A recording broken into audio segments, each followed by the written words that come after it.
Quando se fala na subida da escadaria da autodeificação, descrita pela tradição hermética, muita gente imagina que o primeiro degrau, o degrau da lua, seja superado por meio de uma espécie de ascetismo radical ou até mesmo por um desprezo ao corpo. Essa interpretação, embora compreensível, pode conduzir a um equívoco. O problema na hermética não é o corpo em si. O verdadeiro primeiro passo consiste em distinguir o homem verdadeiro da corporeidade, ou dizendo em uma linguagem contemporânea, deixar de identificar a própria identidade pela identidade corpórea. Isso naturalmente não é uma tarefa simples. A maior parte de nós vive como se fosse apenas o corpo, os afetos, as paixões, os desejos e as circunstâncias materiais. Romper essa identificação exige um trabalho profundo, mas a hermética não nos deixa sem um caminho. A hermética aponta que o início desse processo está no conhecimento dos seres e, consequentemente, no conhecimento de Deus. É justamente aqui que a língua portuguesa pode nos confundir. Quando ouvimos a expressão conhecer os seres, tendemos a imaginar que se trata de conhecer os objetos do mundo, estudar a natureza física ou acumular informações sobre as coisas que existem exterior a nós. Entretanto, essa não é a ideia presente na tradição hermética. Os seres são, antes de tudo, as realidades metafísicas, aquilo que possui existência verdadeira, aquilo que é invisível aos sentidos e permanece imutável. O estudo dos seres é, portanto, o estudo daquilo que não nasce nem perece, daquilo que permanece sempre idêntico a si mesmo. É por isso que a Lua representa um ponto de partida tão importante. Ela simboliza justamente o domínio da mutabilidade, crescimento e decrescimento, geração e corrupção, tudo aquilo que está submetido ao tempo e à mudança. Permanecer identificado apenas com essa dimensão significa permanecer preso ao mundo da instabilidade. Superar o primeiro degrau consiste em começar a orientar a própria alma, em começar a orientar a própria vida para aquilo que é permanente. A pergunta seguinte é: por onde começar esse conhecimento dos seres? A resposta da tradição hermética é muito clara. Você começa pela filosofia. Não estou me referindo aqui à filosofia apenas como disciplina universitária ou como exercício acadêmico, embora esse estudo possua enorme valor.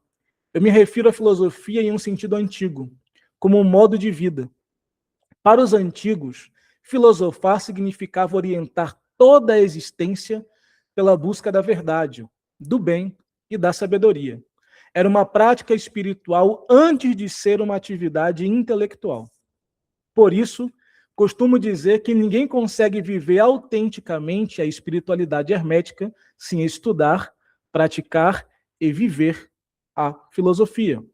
Se alguém deseja seguir esse caminho e ainda não possui um orientador na tradição hermética, considero fundamental se aprofundar na filosofia pré-socrática, se aprofundar em Platão, Aristóteles, no neoplatonismo, no orfismo e também em alguns autores contemporâneos, como Pierre Hadot, que mostrou com grande clareza que a filosofia antiga era essencialmente um modo de transformação da própria vida.